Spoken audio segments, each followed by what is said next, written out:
दिया है उम्मीद। टीम एसडीआर उम्मीद आपके इस गांव में पहली मरतबा आ रही है। मोरबा के कितने बच्चे हैं आपको? मोरबा से कोई बच्चे आए? कोई नहीं? एसएस से कोई नहीं? चलिए, तो सब यही के अंजुमन खैरुल इस्लाम ही के माशाल्लाह। टीम एसडीआर उम्मीद ये एक प्रोफेशनल्स की टीम है जो स्टूडेंट्स को गाइड करने के लिए, स्टूडेंट्स की खिदमत करने के लिए world wide non political organization Sunni Dawat Islami के मातहत ये टीम काम करती है। हमारा विजन क्या है? सर्विंग स्टूडेंट्स, स्टूडेंट्स की खिदमत करना, प्रोफेशनल्स की खिदमत करना, स्टूडेंट्स को राइट वे में गाइड करके उनके करियर को संभालने की कोशिश करना। ये हमारा एक विजन है। इस विजन को लेकर हम चलें और आज इसीलिए आपकी खिदमत में हाजिर है। हम आपको कुछ बातें इंशाअल्लाह अपने करियर के बारे से बताएंगे और भी कुछ आपको पूछना है, जैसे भी एग्जाम्स करीब है बिल्कुल, है ना। वी वर नॉट एक्सपेक्टिंग, हम एक्सपेक्ट नहीं कर रहे थे कि ऑफलाइन एग्जाम होगा। अभी ऑफलाइन एग्जाम ऐसा आ गया कि हमारी लाइन एंड लेंथ ही बदल गई। कुछ बच्चे तो मिलकर ये कह रहे हैं कि सर दुआ करो, तो मैंने दुआ की। अभी चंद दिन पहले दो बच्चे मिले, सर दुआ करो एग्जाम आ रहे हैं। मैंने कहा अल्लाह आपको बेहतरीन कामयाबी तब। नहीं सर, कामयाबी की दुआ मत करो, ये दुआ करो कि पेपर ही कैंसिल हो जाए, ऑफलाइन नहीं हो ऑनलाइन हो। मैंने कहा बेटा ऐसा मत करो, जो होता है अच्छे के लिए होता है, ठीक है, पॉजिटिवली, इसको पॉजिटिवली होता है। तो इस तरह की कुछ बातें इंशाल्लाह हम करेंगे जिससे आपको मज़ा भी आएगा, इंशाल्लाह सीखने भी मिलेगा। आप सीरियसली अगर बैठोगे ना इंशाल्लाह आप मुझे प्रोग्राम के एंड पे कहोगे कि सर शुक्रिया आप तशरीफ लाए, अगर आप सीरियसली सपोर्ट करोगे। क्योंकि हमारी टीम में इस वक्त जो आपके सामने बैठे हुए नजर आ रहे हैं हमारे टीम उम्मीद के काउंसलर्स, ये सलमान पेटी वाला सर, अगर आपने सुना होगा सलमान पेटी वाला सर, ये आईआईटी चेन्नई से गोल्ड मेडलिस्ट है। आईआईटी चेन्नई से, आईआईटी समझते हैं आप? आईआईटी का नाम सुना है? किसने किसने सुना है? क्या सुना है बेटा आपने? हाँ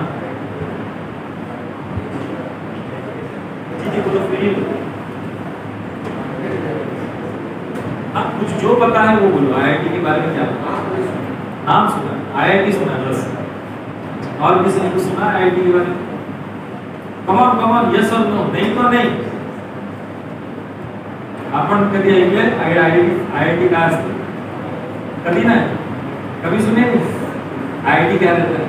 ये लोग कितने पीछे हैं, कितने पीछे। इसलिए मैंने सलमान सर को कई मरतबा कहा कि सर आप पहले ये बता दिया करें कि आईआईटी कहते किसको है, आईआईटी कहते किसको। बच्चों इंडिया में बहुत टैलेंट है, हमारे मुल्क में, हमारे देश में टैलेंट की भरमार है।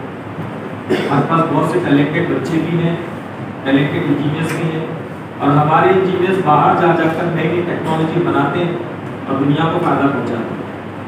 हिंदुस्तान की, इंडिया की सबसे बड़ी, आपकी ज़बान में कहूँ, सबसे बड़ी, सबसे अच्छी इंजीनियरिंग एंड टेक्नोलॉजी की कोई इंस्टीट्यूट अगर है तो वो आईआईटी है, जिसका फुल फॉर्म है इंडियन इंस्टीट्यूट ऑफ टेक्नोलॉजी। क्या फुल फॉर्म है? बड़ा कॉन्फिडेंस से जोर से बोलो। ये काम जोर से, और जोर से बोलो। Institute of technology. अब पता चला आईआईटी किसको कहते हैं? Institute of technology. इसमें इजीली एडमिशन नहीं होता है, ऐसे नहीं है कि गए और ले लिए कि अंजुमन खैरुल इस्लाम से आया और दे दीजिए, ऐसा नहीं होता। इसके लिए एंट्रेंस एग्जाम होता है, जेईई एडवांस जेईई एग्जाम होता है। उस एग्जाम में आपको अच्छे मार्क्स क्रैक करने पड़ते हैं। वो सर आपको बताएंगे कि सर ने कितना परसेंटाइल स्कोर किया, वो सर आपको जब बताएंगे तो आपके उसको खुली दे जाएंगे इतना, तब जाके आईआईटी में एडमिशन होता है। आईआईटी वालों को रिज्यूम लेके जॉब के लिए ढूंढने जाने की जरूरत नहीं पड़ती। उनका कोर्स कंप्लीट होने से पहले उनको पता होता है कि कहाँ वो लगने वाले, कहाँ वो जाने वाले। तो ऐसी इंस्टीट्यूट से गोल्ड मेडलिस्ट माशाल्लाह एमटेक इज एन एमटेक। अभी एमटेक क्या है बोलो बच्चों, बोलो। एमटेक सुना है? एमटेक नहीं सुना है? बीटेक सुना है? बीटेक नहीं सुना है? टेक सुना है? टेक टेक भी नहीं सुना है? अल्लाह, फिर हम क्या क्या सुना, बहुत कुछ सुनाना पड़ेगा। टेक फॉर टेक्नोलॉजी, और बीटेक का मतलब होता है ये इंजीनियरिंग की डिग्री, उसको बोलते हैं बीटेक, बैचलर इन टेक्नोलॉजी। ठीक है, जैसे बैचलर इन इंजीनियरिंग वैसे बैचलर इन टेक्नोलॉजी। एक होता है बीटेक, होता है एमटेक। इसको अगर अपनी जबान में बात करेंगे ना आप लोग, 15वीं मतलब ग्रेजुएशन, 12वीं मतलब HSC, ऐसे ही 12वीं के बाद में 4 साल का इंजीनियरिंग का जो कोर्स होता है उसको कहते हैं बीटेक या BE, और उसमें और 2-3 साल की पढ़ाई करने के बाद होता है एमटेक यानी मास्टर इन टेक्नोलॉजी, उसको कहते हैं एमटेक। तो वहाँ पर ये गोल्ड मेडलिस्ट है माशाल्लाह, जिन्होंने गोल्ड मेडल वहाँ से हासिल किया। इतनी अजीम शख्सियत आपके सामने हाजिर है, तो क्या इनसे हमको मालूमात हासिल नहीं करनी चाहिए, नॉलेज नहीं लेना चाहिए? तो ये हमारे काउंसलर ये है। अच्छा, ये आपने प्लेन उड़ता हुआ देखा होगा ना, कभी बैठे हैं प्लेन में? ये प्लेन डिजाइन करते हैं, ये प्लेन के टरबाइन्स होते हैं ना जो थ्रस्ट फोर्स पैदा करते हैं, उसके बाद में ग्रेविटेशनल फोर्स को जो ओवरकम करता है फिर फ्लाइट उड़ता है, तो उसको डिजाइन करते हैं। आप समझ सकते हो कि आप कहाँ तक जा सकते हैं अगर पढ़ाई हम अच्छे से करें, अच्छे लोगों से इंस्पिरेशन लें, अच्छे लोगों से मोटिवेशन लें, तो फिर किसी ने कहा है ना कि स्काई इज द लिमिट, कि फिर आसमान जो है वो हमारी लिमिट है, बहुत ऊंचा हम हो सकते हैं।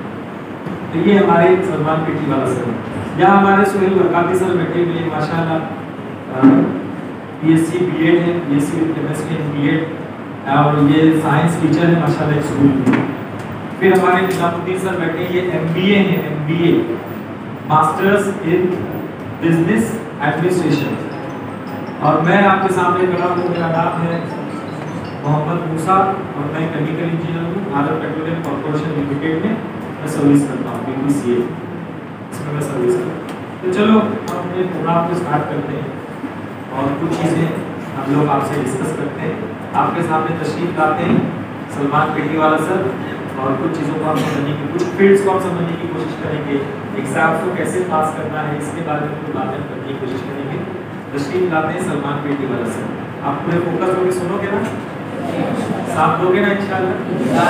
अपनी दोस्ती पक्की? अपनी दोस्ती पक्की? तो ऐसा हाथ उठा के करो। यस, ये दोस्ती क्यों है मालूम है? ये दोस्ती हमारी सक्सेस के लिए, हमारी कामयाबी के लिए। तो चलो स्टार्ट करते हैं। तशरीफ लाते हैं आपके सामने सलमान पेटी वाला सर।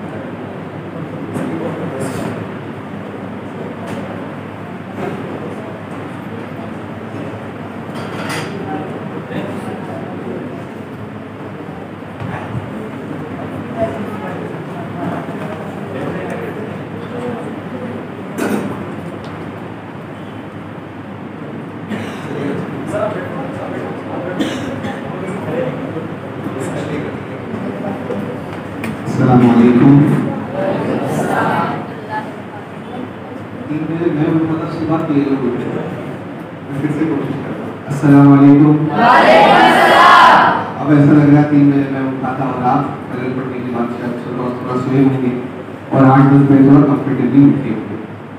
बड़ा अच्छा लग रहा है आपके यहाँ आकर के। आप लोग सभी इसी गांव के हैं?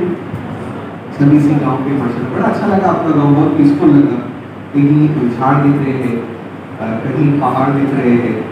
अच्छा, रोड बड़ा खूबसूरती से हाईवे आ रहा है जिसको पकड़ के हम भी आए थे अंदर। हमें ये सब देखने की आदत नहीं है, पता है क्यों? क्योंकि हम मुंबई में रहते हैं, वहाँ पहाड़ भी दिखता। अगर पहाड़ भी होता तो लोग पहाड़ पे भी घर बना के कब्जा करते थे, राइट? हाँ, यहाँ मैं आया तो देखा थोड़ा बैल भी दिख रहे थे, थोड़ी गाड़ी भी दिख रही थी। शहर में सब दिखते हैं, शहर में झाड़ भी नहीं दिखती। यहाँ आके सब जगह कितना अच्छा लग रहा है। और अल्हम्दुलिल्लाह बड़े नसीब वाले हैं कि ये इन्वायरमेंट में बात चलिए इससे शुरू करता हूँ। ये इन्वायरमेंट पढ़ाई करने के लिए तो बहुत अच्छा है, पीसफुल इन्वायरमेंट। शहर के बच्चों की कंप्लेंट क्या होती है पता है?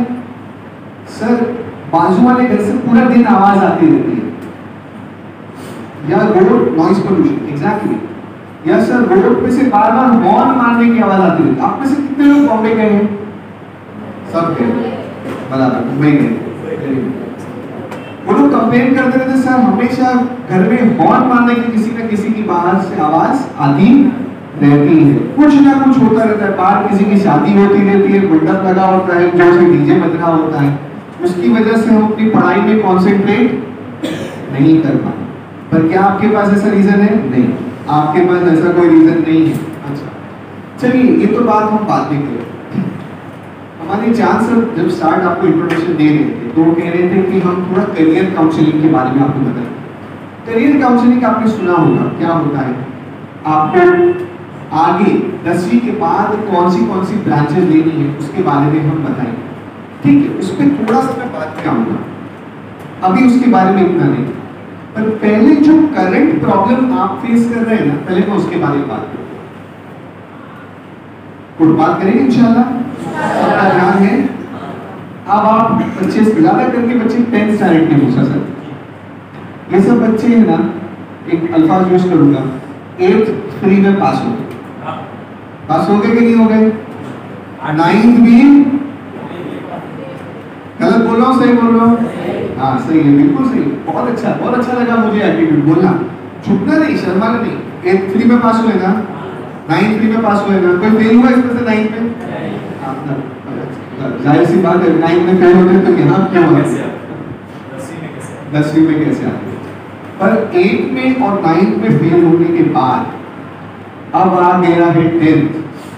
अच्छा एक बच्चा मुझे मिला था, बोले सर पिछले साल वालों के क्या नसीब थे 10th वालों के, ना पढ़ाई किए, ना मेहनत किए, ना असाइनमेंट दिए, ना प्रैक्टिकल दिए, जय वो कोरोना पास करा दिया।